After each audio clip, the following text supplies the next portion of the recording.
আমরা যে মুসলিম, আমরা আমাদের আত্মপরিচয় নিয়ে গর্ববোধ করি কিনা, আমরা কোনো ইনফিরিয়রিটি কমপ্লেক্সে হীনমন্যতায় ভুগি কিনা। সাইয়েদনা ওমর ফারুক রাদিয়াল্লাহু তাআলা আনহু তিনি বলতেন, নাহনু কওমুন আ'আজ্জানাল্লাহু বিল ইসলাম। আমরা তো এমন জাতি যে জাতিকে আল্লাহ তাআলা ইসলাম দিয়ে সম্মানিত করেছেন। আমরা তো এমন জাতি যে জাতিকে আল্লাহ ইসলাম দিয়ে মর্যাদা দিয়েছেন। ফাইন ইবতাগাইনাল ইজ্জাতা বিগাইরিহি আদাল্লানাল্লাহ। ইসলাম ছাড়া অন্য কোথাও যদি আমরা সম্মান তালাশ করি, স্ট্যাটাস, ডিগনিটি, মর্যাদা তালাশ করি, তাহলে আল্লাহ তাআলা আমাদেরকে অপমানিত করে ছাড়বেন। কোনো যদি, কিন্তু, তবে ছাড়া আল্লাহর আদেশের সামনে, আল্লাহর ইচ্ছার সামনে নিজেকে উজাড় করে দেওয়ার নাম হচ্ছে ইসলাম।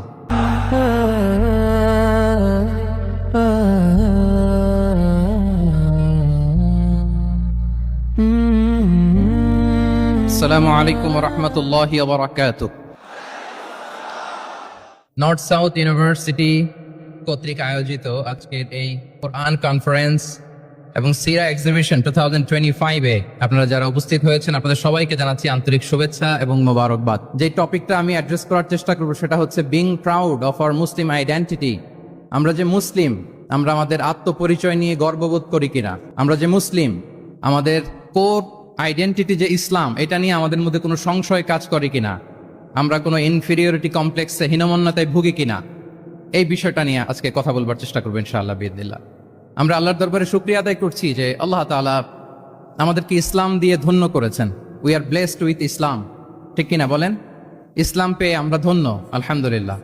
এবং মজার ব্যাপার হচ্ছে আমাদেরকে ইসলামকে খুঁজে বের করতে হয়নি। অনেক নন মুসলিমদের স্টোরি আপনারা শুনবেন যে তারা নিজের সাথে নিজে যুদ্ধ করে, বোঝাপড়া করে, নিজেকে কনভিন্স করে তারপরে ইসলাম ধর্ম গ্রহণ করেছেন, রিভার্টেড মুসলিম, কনভার্টেড মুসলিম। কিন্তু তার বিপরীতে আমরা বাই বর্ন মুসলিম হিসেবে এই পৃথিবীতে এসেছি, আলহামদুলিল্লাহ।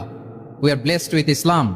আমরা সবাই জানি যে ইসলাম শব্দের অর্থ হচ্ছে টু সারেন্ডার, কমপ্লিট সাবমিশন। আল্লাহ তাআলার আদেশের সামনে সারেন্ডার করা, নিজেকে ফুললি আল্লাহর কাছে সাবমিসিভ ওয়েতে প্রেজেন্ট করা, এটাই হচ্ছে ইসলাম। আল্লাহর আদেশের সামনে, আল্লাহর ইচ্ছার সামনে নিজেকে পেশ করা, কোনো যদি, কিন্তু, তবে ছাড়া। আই রিপিট, আমি আবারও বলছি, কোনো যদি, কিন্তু, তবে ছাড়া আল্লাহর আদেশের সামনে, আল্লাহর ইচ্ছার সামনে নিজেকে উজাড় করে দেওয়ার নাম হচ্ছে ইসলাম। আল্লাহর ইচ্ছার সামনে, আদেশের সামনে নিজেকে উজাড় করে দেওয়ার নাম কি? ইসলাম। ইসলামই হচ্ছে আমাদের আইডেন্টিটি, আমাদের আত্মপরিচয় এবং আমাদের সম্মান আল্লাহ রেখেছেন ইসলামে। তাহলে নিজেকে আমরা এমনভাবে আল্লাহর কাছে প্রেজেন্ট করতে হবে, উপস্থাপন করতে হবে, এখানে কোনো যদি, কিন্তু, তবে কন্ডিশন থাকবে না। আল্লাহ আদেশ করেছেন তো মেনে নিয়েছি। নিজেকে উজাড় করে সঁপে দেয়া, ঠিক যেমনি সাইয়েদনা ইব্রাহিম আলাইহিস সালাম নিজেকে সঁপে দিয়েছিলেন। আল্লাহ তাআলা বলছেন, ওয়া ইয ক্বালা লাহু রাব্বুহু আসলিম ক্বালা আসলামতু লিরাব্বিল আলামিন। আল্লাহ তাআলা যখন সাইয়েদনা ইব্রাহিম আলাইহিস সালামকে বলেছিলেন যে ইব্রাহিম আসলিম, মানে সারেন্ডার করো, আত্মসমর্পণ করো, তিনি কোনো যদি, কিন্তু, তবে এগুলোর আশ্রয় নিয়েছিলেন নাকি? বলেন তো না। আসলামতু লিরাব্বিল আলামিন, আল্লাহ আমি সারেন্ডার করলাম, আল্লাহ আমি আত্মসমর্পণ করলাম, আল্লাহ আমার নিজেকে আমি আপনার কাছে সঁপে দিলাম। এটাই হচ্ছে ইসলাম। এবং আমাদের সম্মান, আমাদের স্ট্যাটাস, আমাদের ডিগনিটি, আমাদের মর্যাদা আল্লাহ তাআলা রেখেছেন এই ইসলামের ভেতরে। সাইয়েদনা ওমর ফারুক রাদিয়াল্লাহু তাআলা আনহু তিনি বলতেন, নাহনু কওমুন আ'আজ্জানাল্লাহু বিল ইসলাম। আমরা তো এমন জাতি যে জাতিকে আল্লাহ তাআলা ইসলাম দিয়ে সম্মানিত করেছেন। আমরা তো এমন জাতি যে জাতিকে আল্লাহ ইসলাম দিয়ে মর্যাদা দিয়েছেন। ফাইন ইবতাগাইনাল ইজ্জাতা বিগাইরিহি আদাল্লানাল্লাহ। ইসলাম ছাড়া অন্য কোথাও যদি আমরা সম্মান তালাশ করি, স্ট্যাটাস, ডিগনিটি, মর্যাদা তালাশ করি, তাহলে আল্লাহ তাআলা আমাদেরকে অপমানিত করে ছাড়বেন। তাহলে আওয়াজ করে বলুন তো, আমাদের সম্মান আর মর্যাদা ইসলামে। আওয়াজ করে বলি, আমাদের মর্যাদা আর সম্মান কোথায়? ইসলামে। And this is our identity. এটাই আমাদের আত্মপরিচয়। সম্মানিত সুধীমণ্ডলী, আমি আমার আজকের এই আলোচনায় দুইটা বিষয়কে একটু টাচ করবার চেষ্টা করব। এক নাম্বার হচ্ছে, why should we feel proud of our identity. আমাদের মুসলিম আইডেন্টিটি নিয়ে আমাদের কেন প্রাউড ফিল করা উচিত? ইসলাম যে কত মহিমান্বিত, কত চমৎকার একটা religion and all encompassing way of life, এটা অনেক সময় আমরা উপলব্ধি করি না। আমরা বোঝার চেষ্টা করব যে কেন ইসলাম নিয়ে আমাদের প্রাউড ফিল করা উচিত। আমরা সবাই মুসলিম, এজন্যই কি ইসলাম অনন্য? আমি ইসলাম ধর্মের অনুসারী, তো গায়ের জোরে কি আমি ইসলামকে শ্রেষ্ঠ বলবো? শ্রেষ্ঠ বললে হবে না। আল্লাহ তাআলা এমন কিছু ক্যারেক্টারিস্টিক্স, এমন কিছু ফিচার দিয়ে ইসলামকে সৌন্দর্যমণ্ডিত করেছেন, বিউটিফাই করেছেন, ফলে বাই ডিফল্ট ইসলাম শ্রেষ্ঠ। আল্লাহু আকবার। এটা জোর করে তর্ক করে চাপার জোরে ইসলামকে শ্রেষ্ঠ প্রমাণ করা লাগবে না। বাই ডিফল্ট ইসলাম শ্রেষ্ঠ। এমন কিছু ফিচার আল্লাহ তাআলা আমাদেরকে দিয়েছেন ইসলামের ভেতরে, যে কারণে ইসলাম বাই ডিফল্ট এটা শ্রেষ্ঠ একটি ধর্ম। কি কি ফিচার দিয়ে আল্লাহ তাআলা ইসলামকে সমৃদ্ধ করেছেন, কেন ইসলাম অনন্য, কেন আমাদের মুসলিম আইডেন্টিটি নিয়ে আমাদের প্রাউড ফিল করা উচিত, এ বিষয়ে প্রথমে কথা বলবো। এরপরে কথা বলবো what should we do to protect our Muslim identity, কেন আমরা প্রাউড ফিল করবো মুসলিম আইডেন্টিটি নিয়ে। এরপরে কথা বলবো এই মুসলিম আইডেন্টিটিকে আমরা কিভাবে প্রোটেক্ট করতে পারি। তাহলে প্রথমে ইসলামকে আল্লাহ তাআলা কি কি অনন্য ফিচার, ক্যারেক্টারিস্টিক্স, বৈশিষ্ট্য দিয়ে ধন্য করেছেন। আমরা যদি এই টপিকে কথা বলি তাহলে দেখব যে আল্লাহ তাআলা ইসলামকে একটা knowledge based way of life বানিয়েছেন। এটা জ্ঞান ভিত্তিক ধর্ম। অজ্ঞতার সাথে, ইগনোরেন্সের সাথে এই ধর্মের কোনো সম্পর্ক নেই। এবং ইসলামের প্রথম যে বাণীটি, কোরআনের প্রথম যে আয়াতটি, দ্য ভেরি ফার্স্ট ভার্স আল্লাহ তাআলা যে নাজিল করেছেন, সেখানেও আল্লাহ তাআলা আমাদেরকে জ্ঞানার্জনের কথা বলেছেন। হেরা গুহায় সূরা আলাকের প্রথম যে আয়াতটি নাজিল হয়েছে সেটি কি ছিল? ইকরা। আওয়াজ করে বলুন সেটি কি? ইকরা বিসমি রাব্বিকাল্লাযী খালাক, read in the name of your lord who has created, পড়ো তোমার প্রভুর নামে যিনি শিখিয়েছেন। তাহলে ইসলামের প্রথম কথাই হচ্ছে পড়ো, এক্সপ্লোর করো, ইনোভেট করো, ডেভেলপ করো। ইসলামের প্রথম কথাই হচ্ছে পড়া। জ্ঞানের সাথে নিজেকে জুড়ে রাখো, অজ্ঞতার সাথে ইসলামের কোনো সম্পর্ক।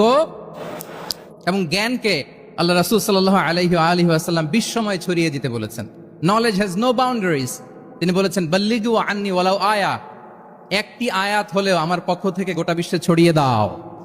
এবং জ্ঞানের রাস্তায়, জ্ঞানের পথে যে অগ্রসর হয়, আল্লাহর হাবিব সাল্লাল্লাহু আলাইহি ওয়াসাল্লাম বলেন যে ব্যক্তি জ্ঞানের পথে অগ্রসর হয় সে মূলত জান্নাতের পথেই অগ্রসর হয়। মান সালাকা তরিকান ইয়ালতামিসু ফীহি ইলমান সাহালাল্লাহু লাহু তরিকান ইলাল জান্নাহ, যে জ্ঞান অর্জনের জন্য সামনে আগায় সে মূলত জান্নাতের দিকে আগায়। আল্লাহু আকবার। তাহলে ইসলাম একটা নলেজ বেসড রিলিজিয়ান। এখানে আমাদের গোজামিল দেওয়ার কোনো সুযোগ নাই, এটা জ্ঞান ভিত্তিক ধর্ম। এজন্য এই ধর্ম পেয়ে এই ওয়ে অফ লাইফ যে আমরা প্র্যাকটিস করি, আমাদের প্রাউড ফিল করার দরকার আছে না নাই? বলেন, প্রাউড ফিল হয় না? আচ্ছা, এক নাম্বার হচ্ছে নলেজ বেসড রিলিজিয়ান। দ্বিতীয়ত হচ্ছে ইসলাম হচ্ছে দ্বীনুল ইনসানিয়া, মানবতার ধর্ম। মানবতাকে ইসলাম অনেক গুরুত্ব দেয়। মানুষের সম্মান, মর্যাদা সবচাইতে বেশি। ইসলাম মানুষকে বলে আশরাফুল মাখলুকাত। আল্লাহ তাআলা বলছেন ওয়ালাকাদ কাররামনা বানি আদম, I have dignified the status of the son of Adam. আদমের সব সন্তানদেরকে আমি মর্যাদা দিয়েছি। তিনি বলেননি যে আমি মুমিনদেরকে শুধু মর্যাদা দিয়েছি, শুধু মুসলিমদের মর্যাদা দিয়েছি, কেবলমাত্র মুসল্লিদেরকে মর্যাদা দিয়েছি, এমন তিনি বলেননি। ওয়ালাকাদ কাররামনা বানি আদম, গোটা বনি আদমকে, মুসলিম অমুসলিম নির্বিশেষে সব বনি আদমকে আমি সম্মানিত করেছি। আল্লাহু আকবার। এভাবে ইসলাম মানবতার কথা বলে এবং মানুষের জন্য যে কাজ করে ইসলাম তাকে শ্রেষ্ঠ মানুষ বলেছে। খায়রুন নাস আনফাউহুম লিন-নাস, মানুষের মধ্যে শ্রেষ্ঠ সে মানুষ যে অন্যের কাজে লাগে, যে মানবতার উপকারে আসে, সে শ্রেষ্ঠ মানুষ। এভাবে ইসলাম মানবতার জয়গান গেয়েছে। আল্লাহ রাসূল সাল্লাল্লাহু আলাইহি ওয়াসাল্লামের সামনে দিয়ে একবার একটা লাশ যাচ্ছিল। তিনি সাহাবাদেরকে নিয়ে বসেছিলেন। হঠাৎ ওই লাশ দেখে রাসূল সাল্লাল্লাহু আলাইহি ওয়াসাল্লাম দাঁড়িয়ে গেলেন। সাহাবারা বললেন, ইয়া রাসূলুল্লাহ ইন্নাহু ইয়াহুদি, এটা ইহুদির লাশ। কার লাশ? জুইশ, ইহুদির লাশ। আপনি দাঁড়ালেন যে? রাসূল সাল্লাল্লাহু আলাইহি ওয়াসাল্লাম বললেন আওয়ালাইসাত নাফসান, সে হোক ইহুদি, সে কি মানুষ নয়? এটা কি একটা প্রাণ নয়? এটা কি একটা আত্মা নয়? আমি তো ইহুদি, খ্রিস্টান, আস্তিক, নাস্তিক সেটা দেখিনি, আমি মানুষ, এ কারণে সম্মান দিয়ে দাঁড়িয়ে গিয়েছি। আল্লাহু আকবার। তাহলে ইসলাম হচ্ছে দ্য রিলিজিয়ন অফ হিউম্যানিটি, মানবতার ধর্ম। যারা আমাদেরকে মানবাধিকার শিখায়, যারা মানবতার কথা বলতে যায় আমাদের কাছে এসে, তাদের খুব ভালো করে এগুলো জেনে নেওয়া উচিত যে ১৫০০ বছর আগে ইসলাম যেভাবে মানবতাকে উচ্চে তুলে ধরেছে, মানুষের মর্যাদাকে সবচেয়ে উপরে তুলে ধরেছে, মানুষকে আশরাফুল মাখলুকাত বলেছে, নতুন করে মানবতা তাদের কাছ থেকে আমাদের শেখা লাগবে না। তাহলে এক নাম্বার হচ্ছে ইসলাম জ্ঞান ভিত্তিক ধর্ম। ২ নম্বরে বললাম ইসলাম হচ্ছে মানবতার ধর্ম। ৩ নম্বর হচ্ছে ইসলামে আল্লাহ তাআলা যে সমস্ত বিধিবিধান আমাদেরকে দিয়েছেন, ইসলামের যে রুলিংস গুলো আছে এগুলো খুব ফ্লেক্সিবল, এগুলো অত্যন্ত লাইফ ওরিয়েন্টেড। ইসলামের বিধানগুলো সোসাইটি ওরিয়েন্টেড। মোটেও আপনার কাছে এটাকে অসম্ভব মনে হবে না, মানতে যে কঠিন লাগবে না, বুঝতে সহজ, মানতে সহজ, এরকম চমৎকার বিধিবিধান আল্লাহ তাআলা ইসলামের ভেতরে দিয়েছেন। তার মানে মানুষের সুবিধা অসুবিধাকে ইসলাম আমলে নেয়। আমাদের সাধ্যের বাইরে কোনো বিধান আল্লাহ তাআলা ইসলামে চাপিয়ে দেননি। লা ইউকাল্লিফুল্লাহু নাফসান ইল্লা উসআহা, সাধ্যের বাইরে আল্লাহ তাআলা কোনো বিধান আমাদের উপর চাপিয়ে দেন নাই। কোনো কিছু যদি আমাদের আউট অফ ক্যাপাসিটি হয়, এরকম কোনো বিধান আল্লাহ আমাদেরকে দেন নাই। বরং ইসলামের সবগুলো বিধান আপনার কাছে খুবই যুক্তি সুলভ লাগবে, খুবই স্বভাব সুলভ লাগবে, আপনার নেচারের সাথে, আপনার চাহিদার সাথে এটা খুব যায়, খুব স্যুট করে, এমন বিধান আল্লাহ তাআলা দিয়েছেন। আল্লাহ তাআলা বলছেন, ওমা জাআলা আলাইকুম ফিদ-দীন মিন হারাজ, দিনের ভেতরে, ইসলামের ভেতরে আমি কোনো হারাজ রাখিনি, জটিলতা রাখিনি, কাঠিন্যতা রাখিনি, বরং সহজ করে ইসলামকে তোমাদের জন্য আমি দিয়েছি। অন্যত্র আল্লাহ তাআলা বলছেন, ইউরিদুল্লাহু বিকুমুল ইউসরা ওয়ালা ইউরিদু বিকুমুল উসর, আল্লাহ তোমাদের জন্য সহজ চান, কঠিন চান না। আমরা অনেক সময় না বুঝে ইসলামকে খুব কঠিন করে প্রেজেন্ট করি, উপস্থাপন করি। ইসলাম আসলে এত কঠিন না, কিন্তু আমরা কঠিন করে ফেলি। কিন্তু আল্লাহ তাআলা সহজ করেছেন। কতটা সহজ? নামাজের মধ্যে দাঁড়িয়ে সালাত আদায় করা হচ্ছে ফরজ। দাঁড়িয়ে সালাত আদায় করা কি? আপনি দাঁড়াতে পারেন না, বসে পড়লেও কবুল করবে কে? আল্লাহ কবুল করবে। বসতে পারেন না, শুয়ে পড়লেও আল্লাহ কবুল করবেন। অজু করে নামাজ পড়া ফরজ, অজুর পানি নাই, তাই এমন করে নামাজ পড়লেও আল্লাহ কবুল করবেন। তাহলে বলেন তো, ইসলাম পালন কি কঠিন না সহজ? আমরা মাঝে মাঝে খুব কঠিন করে উপস্থাপন করি। অনেক সময় আমাদের কাছে লিগ্যাল অপিনিয়ন চায়, ফতোয়া জানতে চায়। আমরা এত কঠিন ভাবে অনেক সময় রেসপন্স করি, যিনি জিজ্ঞেস করেছেন তার মানতে বড্ড কষ্ট হয়। কিন্তু ব্যাপারটা ছিল এমন চমৎকার করে আমাদের প্রেজেন্টেশনের দরকার ছিল যে তার কাছে খুব সহজ মনে হবে এটা। কারণ যে সমস্ত বিধিবিধান আল্লাহ তাআলা আমাদেরকে দিয়েছেন ইসলামে, এগুলো মানাটা আমাদের জন্য সহজ, ফ্লেক্সিবল। ইসলামের একটা বিধান হচ্ছে আত-তাইসির, ফ্লেক্সিবিলিটি। মানুষের সুবিধা অসুবিধা এটা ইসলাম আমলে নেয়।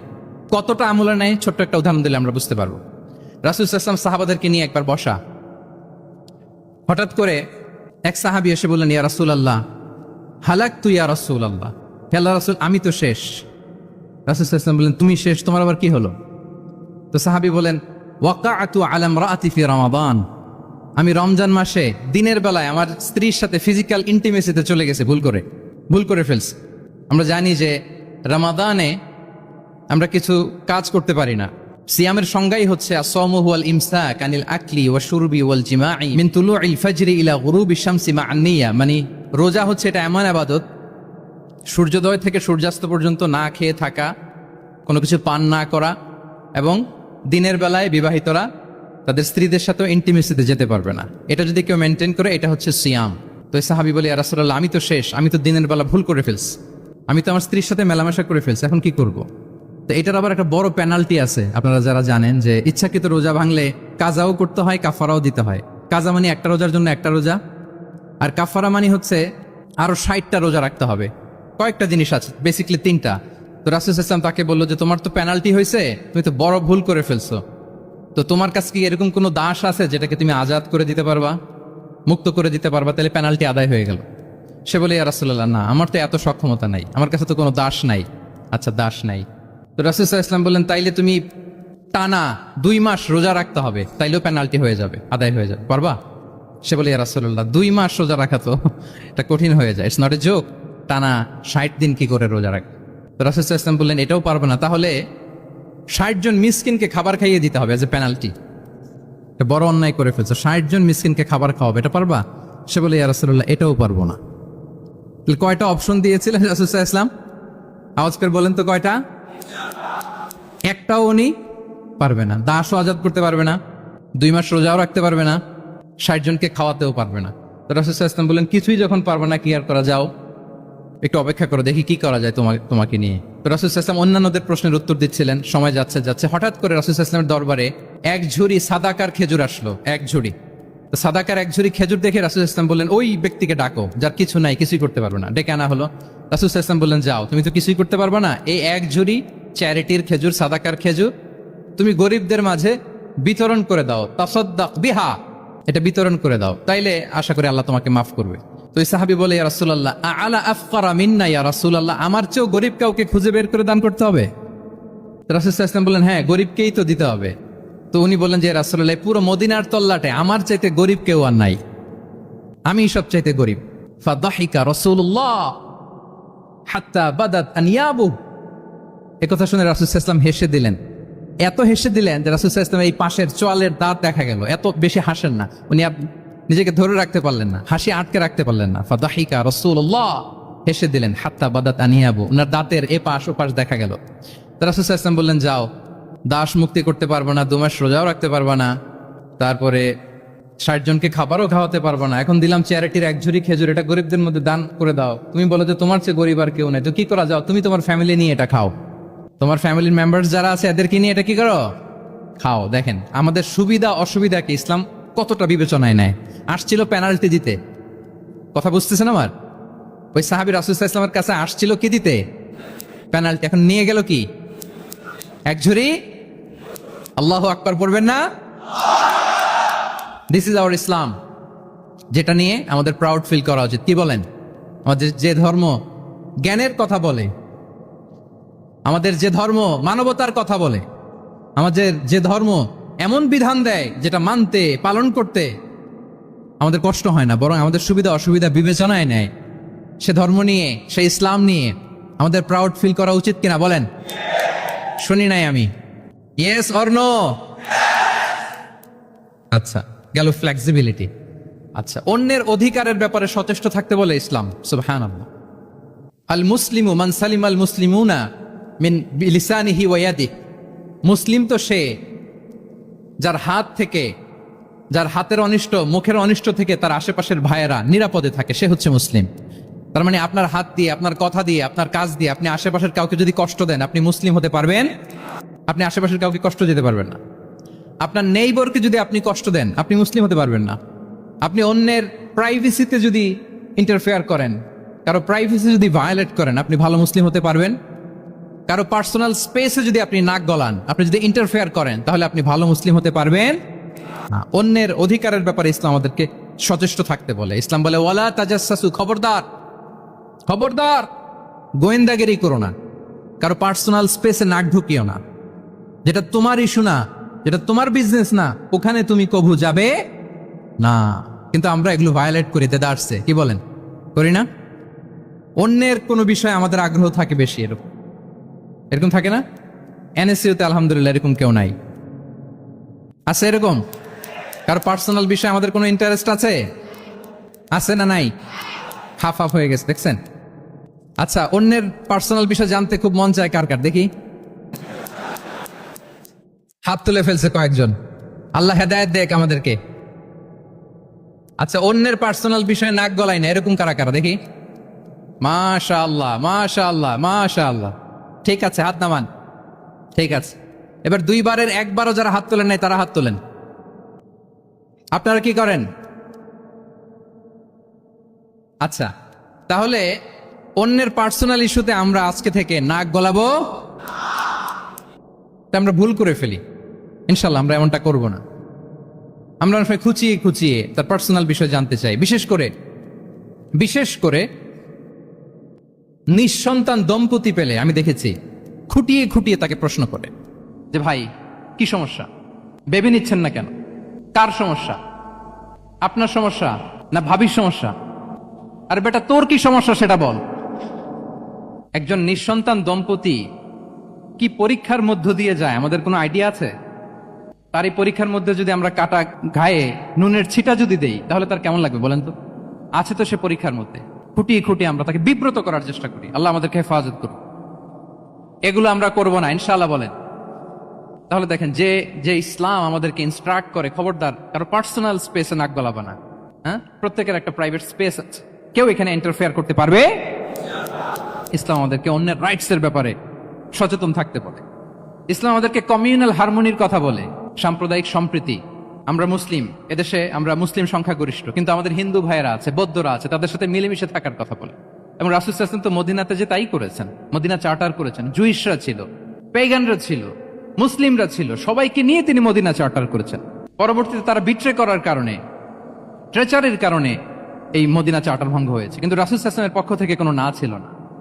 তাহলে এই যে পরমত সহিষ্ণুতা, রিলিজিয়াস কোএক্সিস্টেন্স, ধর্মীয় সহাবস্থান, এটার কথা ইসলাম আমাদেরকে বলে। এবং কতটা জোরালো ভাবে বলে আপনি অবাক হবেন। মাইনরিটি রাইটস কে ইসলাম এমন ভাবে প্রিজার্ভ করেছে। আল্লাহ রাসূল সাল্লাল্লাহু আলাইহি ওয়া আলিহি ওয়াসাল্লাম বলেন, কোন হিন্দু, কোন মাইনরিটি, কোন সংখ্যালঘু, শব্দটা যদি আমাদের পছন্দের না, বোঝানোর জন্য বলছি, কোন অমুসলিম যদি মুসলিমদের পাশে থাকে এবং কোন মুসলিম যদি তার রাইটকে ভায়োলেট করে, যেমন আপনি মুসলিম, আপনার নেইবার হচ্ছে হিন্দু, আপনি যদি তার হক নষ্ট করেন, জোর করে তার জমি দখল করেন, তাকে তার প্রাপ্য থেকে বঞ্চিত করেন, রাসূল সাল্লাল্লাহু আলাইহি ওয়াসাল্লাম বলেন, কিয়ামতের দিন আমি ওই হিন্দুর পক্ষে মুসলিমের বিপক্ষে বাদী হয়ে দাঁড়াবো। আল্লাহু আকবার। রাসূল সাল্লাল্লাহু আলাইহি ওয়াসাল্লাম ওই হিন্দুর পক্ষে, আমি রাসূল সাল্লাল্লাহু আলাইহি ওয়াসাল্লামের উম্মত, আমার বিপক্ষে দাঁড়াবেন। আল্লাহু আকবার। What a marvellous statement. আল্লাহু আকবার। সংখ্যালঘুদের উপর যদি কেউ কোন মুসলিম অত্যাচার করে, রাসূল সাল্লাল্লাহু আলাইহি ওয়াসাল্লাম বলেন, তুমি আমার উম্মত হতে পারো, কিন্তু তোমার পক্ষে না, আমি ওই মাজলুমের পক্ষে কিয়ামতের দিন দাঁড়াবো। দিস ইজ ইসলাম। ইসলাম আমাদেরকে অন্য যে ফেইথ আছে, Islam teaches us to respect other faith. অন্যান্য যে ফেইথ গুলো আছে এগুলোর প্রতি শ্রদ্ধা দেখাতে বলে, সম্মান দেখাতে বলে। আল্লাহ তাআলা বলছেন, ওয়ালা তাসুব্বুল্লাযীনা ইয়াদউনা মিন দুনিল্লাহি ফায়াসুব্বুল্লাহা আদওয়ান বিগাইরি ইলম। ওহে বিশ্বাসীরা, আল্লাহকে ছাড়া তারা যাদেরকে ডাকে, যাদের উপাসনা করে, ওই সমস্ত দেব দেবীকে তোমরা গালি দিও না, ফলে রাগান্বিত হয়ে অজ্ঞতাবশত তারা আল্লাহকে গালি দিবে। কথা বুঝতে পেরেছেন? ওরা নানা কিছুর উপাসনা করে, কিন্তু আমরা কি যেসব জিনিসের তারা উপাসনা করে তাদেরকে গালি দিতে পারবো বলেন? আল্লাহ স্পষ্ট করে বলেছেন, খবরদার তাদের দেবতাদের গালি দিও না, তাহলে ওরা আল্লাহকে গালি দিবে। তাহলে কেমন যেন আল্লাহকে গালি খাওয়ানোর কারণ হলাম কে? আমি। কেউ যদি অন্য ধর্মকে ছোট করে, সে মূলত ইসলামকে ছোট করে। আই রিপিট, আমি আবারও বলছি, যে অন্য ধর্মকে ছোট করে সে ইসলামকে ছোট করে। তাহলে অন্যান্য যে ফেইথ আছে এগুলোর ব্যাপারে আমাদেরকে শ্রদ্ধাশীল থাকতে বলেছে ইসলাম।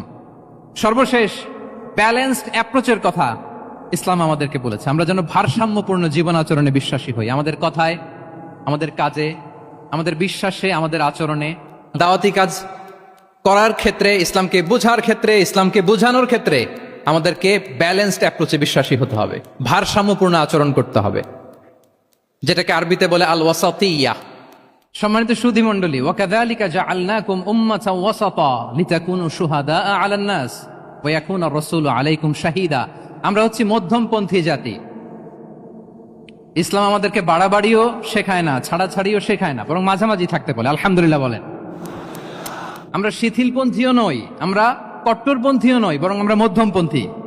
আমরা কোন পন্থী বলেন তো? আওয়াজ করে, আমরা কোন পন্থী? আমরা মধ্যমপন্থী। তাহলে ইসলাম বোঝার ক্ষেত্রে, বোঝানোর ক্ষেত্রে, ইসলাম পালন করার ক্ষেত্রে, অনুশীলন করার ক্ষেত্রে আমাদেরকে মধ্যম পন্থা অবলম্বন করতে হবে। বাড়াবাড়িও করা যাবে না, ছাড়াছাড়িও করা যাবে। আমরা শিথিলপন্থীও নই, কট্টরপন্থীও নই, আমরা হচ্ছে মধ্যমপন্থী। তাহলে এরকম অনেকগুলো ফিচার দিয়ে আল্লাহ তাআলা ইসলামকে বৈশিষ্ট্যমণ্ডিত করেছেন। আমি কেবলমাত্র 7টি উল্লেখ করেছি। আচ্ছা, আপনাদের কাছে কি মনে হয়, এই যে ফিচারগুলো দিয়ে আল্লাহ তাআলা ইসলামকে বৈশিষ্ট্যমণ্ডিত করেছেন, ওই ইসলাম পেয়ে এই মুসলিম আইডেন্টিটি নিয়ে আমাদের প্রাউড ফিল করা উচিত নাকি উচিত না বলেন? Of course, absolutely we should feel proud of our Muslim identity. যে ইসলাম আল্লাহ তাআলা আমাদেরকে দিয়েছেন, এই মুসলিম আইডেন্টিটি নিয়ে আমাদেরকে অবশ্যই গর্ব করা উচিত। এখন আমি বলবো, what should we do to protect our Muslim identity? এই যে আমরা ইসলাম পেলাম, আপনারা বলেছেন যে আমরা ব্লেসড উইথ ইসলাম, ইসলাম পেয়ে আমরা ধন্য। আমাদের এই মুসলিম পরিচয়, এটাকে আমরা রক্ষা করব কিভাবে? এখানে বেশিরভাগ তরুণ যুবক, মাশাআল্লাহ, আপনাদের উদ্দেশ্যে সামান্য কয়েকটি পয়েন্টস বলেই যে আমাদের মুসলিম আইডেন্টিটিকে আমরা কিভাবে প্রোটেক্ট করব, কয়েকটা পয়েন্ট বলেই আমি আমার আলোচনা শেষ করবো ইনশাআল্লাহ বিইذনিল্লাহ। মৌলিকভাবে যদি বলতে হয়, আমাদের এই মুসলিম আইডেন্টিটি যদি আমাদেরকে প্রিজার্ভ করতে হয়, প্রোটেক্ট করতে হয়, সর্বপ্রথম যেটা আমাদেরকে করতে হবে সেটা হচ্ছে অন টাইমে আমাদেরকে সালাত আদায় করতে হবে। Times prayer on time. Push yourself to go to mosque for offering সালাহ। নিজেকে পুশ করতে হবে। প্রথম হিসেব নিবেন। এনএসইউর যুবক ভাইয়েরা আমার দিকে তাকান। প্রথম আল্লাহ তাআলা হিসেব নিবেন কিয়ামতের ময়দানে এই সালাতের। আউয়ালু মা ইউহাসাবু বিহিল আবদু ইয়াউমাল কিয়ামাতি আস-সালাহ। সর্বপ্রথম আল্লাহ তাআলা এই সালাতের হিসাব নেবেন। এই সালাতের হিসেব যদি আমরা সুন্দর করে দিতে পারি, সব সুন্দর হয়ে যাবে। এবং ঈমান আর কুফরের মাঝে পার্থক্য হচ্ছে এই সালাহ। আওয়াজ করে বলুন, ঈমান আর কুফরের মাঝে পার্থক্য কি? এটাতে কোনো ছাড় নাই, compulsory. Push yourself to offer Salah on time. এটাই আমাদের আইডেন্টিটি। মুসলিম আইডেন্টিটির প্রথম কথা হচ্ছে সালাত। যার সালাত নাই তার ঈমান নাই। আওয়াজ করে বলেন, যার সালাত নাই তার কি নাই? আমাদের অনেক তরুণরা মুসলিম উম্মার মুক্তি কিভাবে হবে এটা নিয়ে খুব পেরেশান, কিন্তু সালাতের ব্যাপারে উদাসীন। এরকম আছে না নাই? এটা হইল? এটা যায়? হ্যাঁ, যে ব্যক্তি মুসলিম উম্মার মুক্তি নিয়ে টেন্সড, সে সালাতে উদাসীন, এটা মেনে নেওয়া যায় না। তাহলে মুসলিম আইডেন্টিটি প্রোটেক্ট করতে হলে সর্বপ্রথম আমাদেরকে সালাতে যত্নবান হতে হবে, 1 নাম্বার। 2 নাম্বার হচ্ছে আল কোরআন আল কারীমের সাথে আমাদের অ্যাটাচমেন্টটাকে মজবুত করতে হবে। 1 নাম্বার হচ্ছে সালাত মুসলিম আইডেন্টিটির, 2 নাম্বার হচ্ছে কোরআন। আওয়াজ করে বলেন 2 নাম্বার কি? কোরআনের সাথে আমাদের অ্যাটাচমেন্ট বাড়াইতে হবে। অনেকের কোরআনের ইন ডেপথ নলেজ অনেক ভালো, কোরআনের রিফ্লেকশন গুলো খুব ভালো জানে, কিন্তু কোরআন তেলাওয়াতের বেহাল দশা। এরকম আছে না? আবার আমাদের অনেক ভাইদের কোরআন তেলাওয়াত মাশাআল্লাহ খুব বিশুদ্ধ, কিন্তু তার আবার কোরআনের রিফ্লেকশন গুলো জানা নেই। দুইটাই আমাদের জন্য crisis. Recitation and reflection both are needed. দুইটাই লাগবে, দুইটাই লাগবে। যে প্রজন্ম কোরআন জানে না তারা কখনো সফল হতে পারে না। আই রিপিট, আমি আবারও বলছি, যে প্রজন্ম কোরআন জানে না তারা কখনো সফল হতে পারে। তাহলে আমাদের মুসলিম আইডেন্টিটিকে যদি প্রিজার্ভ করতে হয়, প্রোটেক্ট করতে হয়, প্রথমে আমাদেরকে সালাতের ব্যাপারে সোচ্চার হইতে হবে, সচেতন হইতে হবে। 2 নম্বরে কোরআনের সাথে আমাদেরকে অ্যাটাচমেন্ট বাড়াইতে হবে। কোরআন যেমনি বিশুদ্ধভাবে আমার আবৃত্তি করতে, তেলাওয়াত করতে জানতে হবে, আবার কোরআনের রিফ্লেকশন গুলো, কোরআনের শিক্ষাগুলো আমাদেরকে জানতে হবে। দুটো গেল। 3 নম্বর হচ্ছে হালাল হারাম কনসার্ন। হালাল যদি আপনি মেনটেন না করেন, আপনার কোনো মুসলিম আইডেন্টিটি নাই। আল্লাহ বলছেন কুলু মিম্মা ফিল আরদি হালালান তাইয়্যিবা, এই জমিনে যেগুলোকে আমি হালাল করেছি এগুলো তোমরা কনজিউম করো। সম্মানিত শুধু খেয়াল রাখবেন, হালালের ভেতরেই বরকত আছে। হালালে কি আছে? হারামে কোনো বরকত নেই। হারামে আছে সাময়িক উত্তেজনা আর উন্মাদনা, কিন্তু হালাল এর ভেতরে আল্লাহ তাআলা বারাকা ঢুকিয়ে দিয়েছেন। তাহলে আমরা হালাল কনজিউম করব, কি বলেন? সব ক্ষেত্রে, সব ক্ষেত্রে। হারাম খেয়ে, হারাম কনজিউম করে যে ব্যক্তি দোয়া করে, যারা হারাম খায় তাদের দোয়া আল্লাহ কবুল করে না। এবং হারাম খেয়ে বর্ধিষ্ণু দেহ আল্লাহর জান্নাতে প্রবেশ করবে না। লা ইয়াদখুলুল জান্নাতা জাসাদুন গুযিয়া বিল হারাম। হারাম খেয়ে যে দেহ নাদুস নুদুস হয়েছে, ওই দেহ কখনো আল্লাহর জান্নাতে প্রবেশ করবে না। এজন্য খবরদার, আমাদের সবকিছু আমরা হালাল দিয়ে সাজাবো ইনশাআল্লাহ। বলেন সবাই। আমাদের অনেকে একটা ভুল করে, সেটা হচ্ছে অনেকে খাবারের ক্ষেত্রে খুব কনসার্ন, যেটা হালাল হইতে হবে, যেটা আমি কনজিউম করব এটার ব্যাপারে খুব কনসার্ন, কিন্তু অন্যান্য বিষয়ে তার আর কোনো খেয়াল নাই, ভ্রুক্ষেপ নাই। এরকম আছে না নাই বলেন? আমাদের সরকারি বিভিন্ন অফিসগুলোতে ঘুষ আছে না? ঘুষ আছে। দেখবেন সরকারি অনেক হিন্দু কর্মকর্তা গরুর গোশত খায় না। কেন খায় না? তার ধর্মে এটা নিষেধ, গরু খেতে চায় না। আচ্ছা, আবার সরকারি অফিসগুলোর অনেক মুসলিম কর্মকর্তা দেখবেন সরকারি কাজে থাইল্যান্ড গিয়েছে, চায়না গিয়েছে, খুঁজে খুঁজে হালাল রেস্টুরেন্ট খোঁজে, ওয়াইন খায় না, পর্ক খায় না। কারণ কেন খায় না? এটা ইসলামে নিষেধ। কিন্তু দুই অফিসারই, মুসলিম অফিসার, হিন্দু অফিসার, দুইজনই আবার ঘুষ খায়। হয় না এরকম? হিন্দু অফিসার গরুর গোশ খায় না, তার ধর্মে নিষেধ। মুসলিম অফিসার ওয়াইন খায় না, পর্ক খায় না, তার ধর্মে নিষেধ। তো ঘুষও তো দুই ধর্মে নিষেধ, কি বলেন? তাহলে যেটা খাবো, কনজিউম করবো, শুধু এইটার ব্যাপারেই কি হালাল? না। ইউর ইনকাম শুড বি হালাল, ইউর ফ্যাশন শুড বি হালাল, ইউর এন্টারটেইনমেন্ট শুড বি হালাল, ইউর রিলেশনশিপ শুড বি হালাল। আপনার রিলেশনশিপও কি হইতে হবে? এই তো আসল জায়গায় চলে আসছি এখন। হালাল রিলেশনশিপ কোনটা? বিয়ে। এই পবিত্র বিয়ের মাধ্যমে আমরা এই হালাল রিলেশনশিপকে উপভোগ করতে পারবো। এর বাইরে আর কোন রিলেশনশিপে যাওয়া যাবে? হ্যাঁ। প্রি ম্যারিজ রিলেশনশিপ, এটা কি হালাল না হারাম? হ্যাঁ, ফতোয়া আপনারাই দিয়ে দিচ্ছেন। বলেন, বিবাহ বহির্ভূত যে কোনো রিলেশনশিপ হালাল নাকি হারাম? এক্সট্রা ম্যারিটাল যে কোনো রিলেশনশিপ বলেন হালাল নাকি হারাম? সাবধান হইতে হবে। তাহলে হালালের সাথে আমাদের সম্পর্কটাকে জোরদার করতে হবে। আচ্ছা, আপনারা আমার সাথে আছেন তো? মুসলিম আইডেন্টিটি রক্ষায় প্রথমে কি বলেছিলাম? সালাত। 2 নম্বরে অ্যাটাচমেন্ট উইথ কোরআন। 3 নম্বরে কি? হ্যাঁ, হালাল মেনটেন করতে হবে। আচ্ছা গেল। 4 নাম্বার হচ্ছে আমাদের একটা গুড সার্কেল মেনটেন করতে হবে। Always engage with good circle, maintain a good circle. যত টক্সিক পিপল আছে এদেরকে ইগনোর করবেন, দূরে থাকবেন। আপনাকেও ভালো করতে দিবে না, নিজেরাও ভালো থাকবেন। এরকম আছে না নাই? ভালো স্টাডি সার্কেল মেনটেন করব আমরা। দিনের মৌলিক বিষয়গুলো শেখার জন্য একটা ভালো সার্কেল মেনটেন করব। এমন সার্কেলে থাকবেন, এমন লোককে বন্ধু বানাবেন যাকে দেখলেই আল্লাহর কথা স্মরণ হয়, কি বলেন? এরকম একটা ভালো পরিবেশ খুঁজে নেন, একটা দিনী সার্কেল খুঁজে নেন। Never stop learning Islamic knowledge.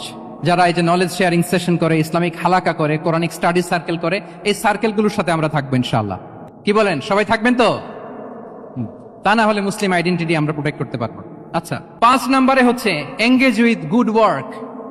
কল্যাণমূলক কাজের সাথে নিজেকে আমরা জড়িয়ে রাখবো। এই যে টাইমটা আপনার লাইফের সবচেয়ে ক্রিম টাইম আপনি পার করছেন, বেশিরভাগ শ্রোতাই তো এখানে তরুণ এবং যুবক, এই সময় আপনি আর পাবেন না, কখনো পাবেন না।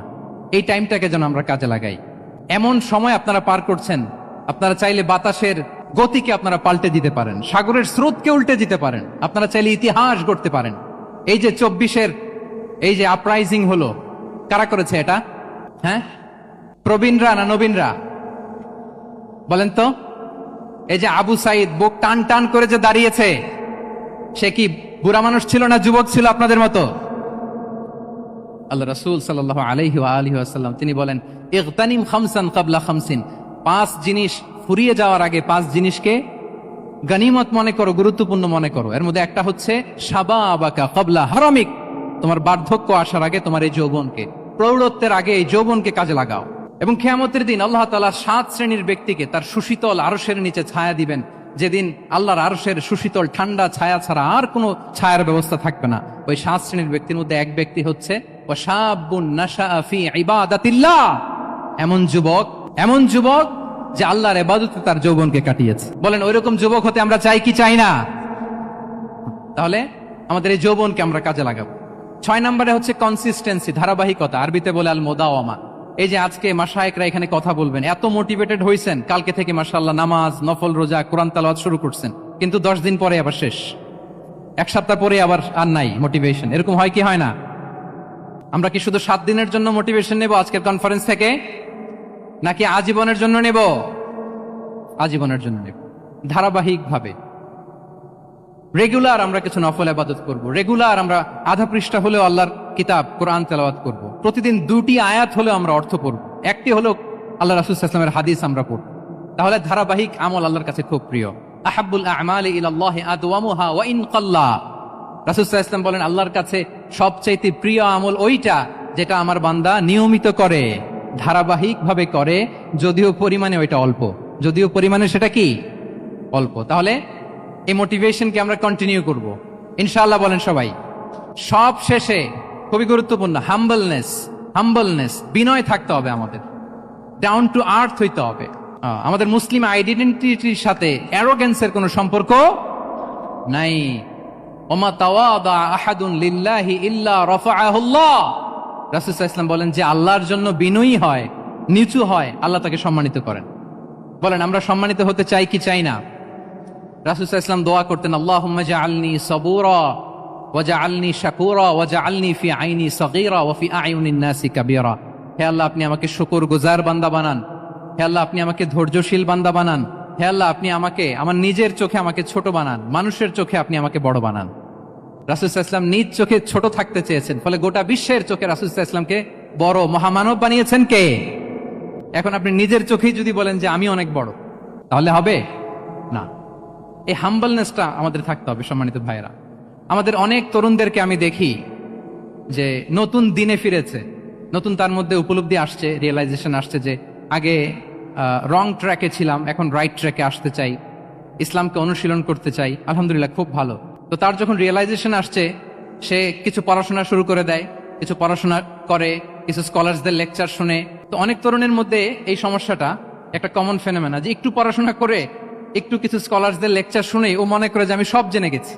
কি মনে করে? আমি সব জেনে গেছি। এরপরে এখানেই ক্ষান্ত হয় না, এরপরে সে ভুল ধরতে আরম্ভ করে স্কলারসদের। সে বলে যে উনি এই ভুল করছে, উনি এই ভুল করছে, উনি ভ্রান্ত, উনি বাতিল। এরকম একটা কমন ফেনোমেনা আমাদের মধ্যে আছে না নাই? বলেন না, অ্যাবসলিউটলি রং। শিক্ষানবিশ যারা, তারা এটা করবে না।